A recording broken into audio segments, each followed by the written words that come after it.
guys, and welcome back to another brand new episode of How's It Going?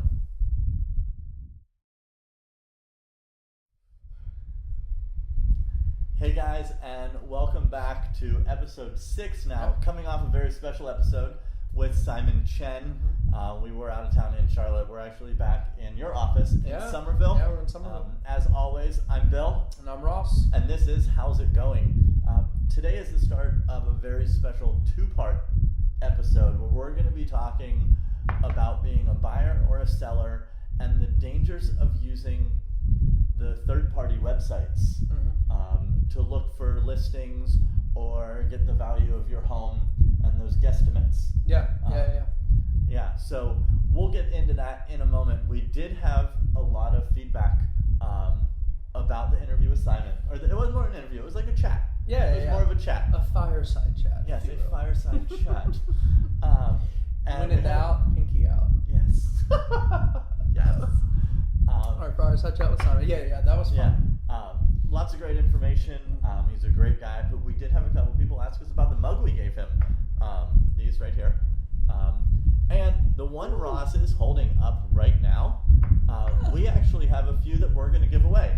Yay! So, everyone loves a giveaway. Everyone loves a giveaway. So why don't you tell them how they can win, Ross? Yeah, so a couple different ways. On this video, like you said, it's going to be a 2-for, so 2 for 1. So we're not changing shirts in this one because we're filming straight through. So that's first off. So in this video, we're going to give away one each, one from him, one from me, and then also in the next one. But the way you can do that is if you share the video, if you like it. You can't dislike it on Facebook, so don't even try. You can only like it or just not like it. You can love it. You can laugh at it. I guess you could be angry at it, but that's rude. Anyway, any kind of like interaction, a share, or a comment, if you tag somebody like something like that, you are entered to win, and then we'll draw it and announce the winner. Yeah, and get it to you. If you happen to be like out of state, we'll get it to you. Yeah, we'll find a way. Yeah. So again, any like, any comment, any share, or if you tag a friend in it, that right there, that's 4 entries for one person. Yeah. So, you can have more than one. Yeah. So you want this mug. I mean, look. They're pretty. It's awesome, and you forever have mine and Bill's name. We could sign the bottoms. Yeah, we will. We'll sign the bottoms for you. It might come off in the dishwasher. Yeah. Love that. Yeah. So share this, comment, tag your friends, and especially those that they might be interested in buying or selling a house. Right. This is going to be a lot of useful information. Yeah. In these two, a lot of pertinent information with that. Pertinent. Pertinent. That's a big word. You should flash the definition across. Right where your hand went. So we have a couple fun little holidays, and I'm very, very disappointed, but it's 190 degrees outside today, that Tuesday, the 28th, tomorrow, is National Bow Tie Day, and I did not know that. So I have a we went kind of cash today. Yeah, we did. Business cash. I was running around town most of the morning, and it was a little hot. If I would have known, I would have been more prepared. But he can wear one tomorrow. Yeah. So for National Bow Tie Day. Love that. You won't see it on film, but I will be wearing one that day. And then Thursday? Yeah. Thursday, National Beach Day. We got a bunch of beaches, yes. What's your favorite? Folly. Okay. I like Sullivan's because it doesn't feel commercial, and you park in someone's yard to walk to the beach. And the first time I went there, I was like, you park in their yard? They're like, yeah. So anyway. Yeah. I like Folly. It's like the last beach town. Okay, that's fair. There's one light. It's just kind of... That's fair. It's not tourist. There's a lot of tourists, but it doesn't feel like it. Sure. We love the tourists. We love you. We love you. Yeah, especially if you want to buy a beach house.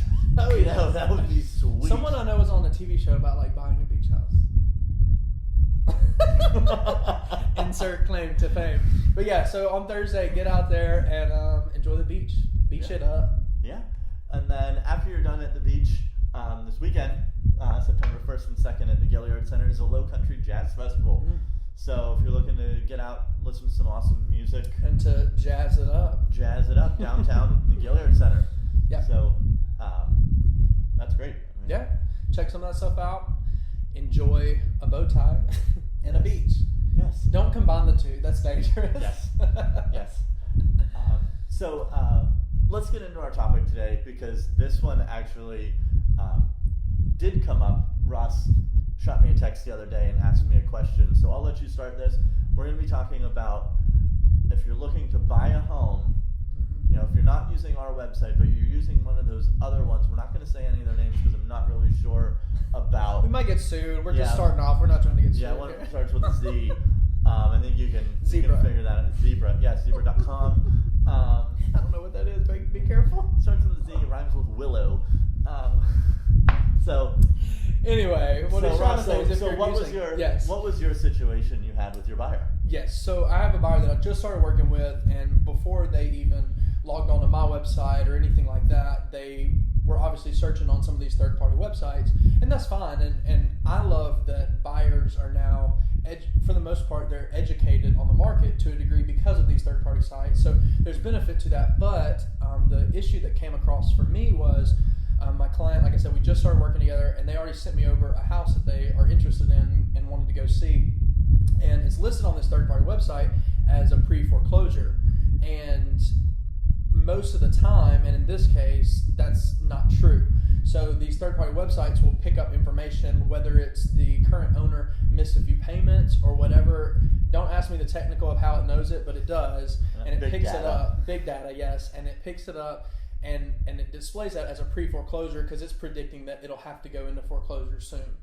So the danger with that is these websites are honestly what they're doing is they're trying to just capture your information because they're saying, oh, you're interested in this house. Well, that house isn't even actually for sale, but they're just trying to gather interest and then capture you to where someone then could reach out and sell you a different house. Right, and they actually pretty much sell your information because the agents that they send it to pay a lot of money to these sites to be featured on there. So when you do click for more information on any of those sites, actually, you might get the information you're looking for, but you do have to know that your information is being sold to, I can't say the highest bidder because it's not a bidding process, but people that pay to be featured in that zip code. So be on there. So it's, you never know who you're going to get for that agent. Right, and because it's a third-party service, the MLS, our multiple listing service, where our websites are current and up to date on stuff like that, the third parties are delayed in getting that. And so I've even had a time when a buyer has been looking on there, even though I've given them my website and resources that way, they still sometimes default to what they've known before, which is understandable. But on that, they'll see a house that's listed as active and they'll say, like, can I go see it? And I'll pull it up on our end and it's already sold. Or it's already under contract, but the third-party systems just have a little bit of a delay. So that's just something to keep in mind, and that's one of the resources that we offer. That doesn't cost you anything. Like, we don't charge for that, but you can just search on our websites to be able to see what's out there. Yeah, so I think that's some good information there.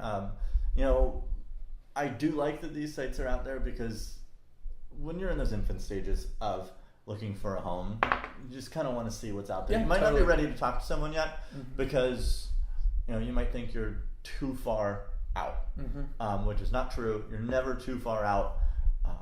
The further out the better, really. But we didn't get into this job for a quick paycheck. We got into it to help people. And knowing where you stand 18 to 24 months or longer before you're ready, and we can set you up on a search from our site that will only give you active listings. So when you are ready, we're there for you.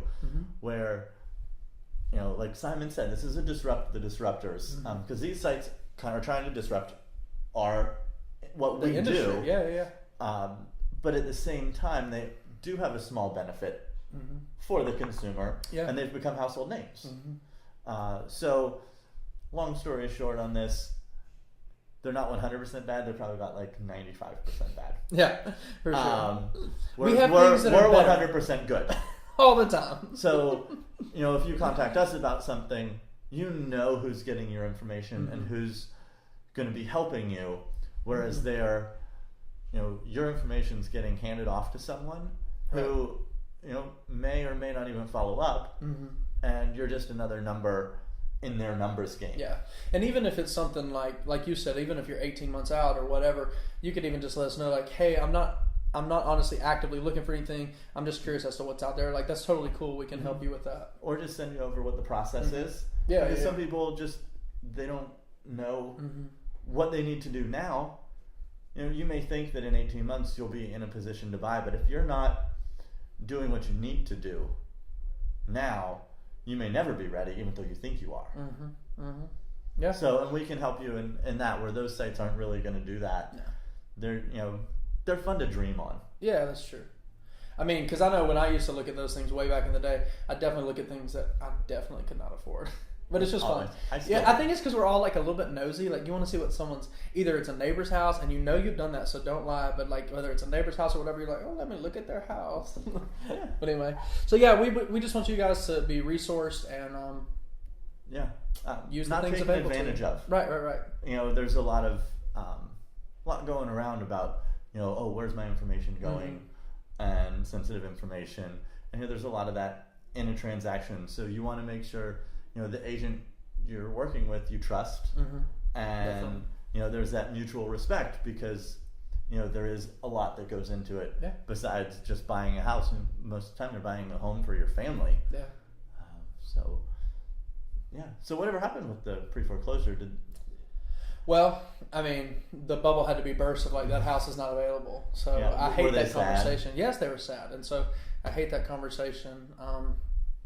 But it happens. So if they would have been on your site, they would have known it wasn't happened. For sale, correct. And they wouldn't have been sad. Correct. And it's avoidable, people. It's avoidable. We just want to make you happy. So but I hope you gained a little nugget of advice from that, and so 2-part episode. So we'll be back next week, talking about these same sites, but if you're thinking of selling your home. Yep. Either way, if you ever have any questions, as always, I'm Bill. And I'm Ross. And give us a call or shoot us a message. And like, share, subscribe. You can't really subscribe, but you know what I mean. Like, share, do whatever, and you can win a mug. So, and then you'll always remember us. All right. We'll see you guys next week. Bye.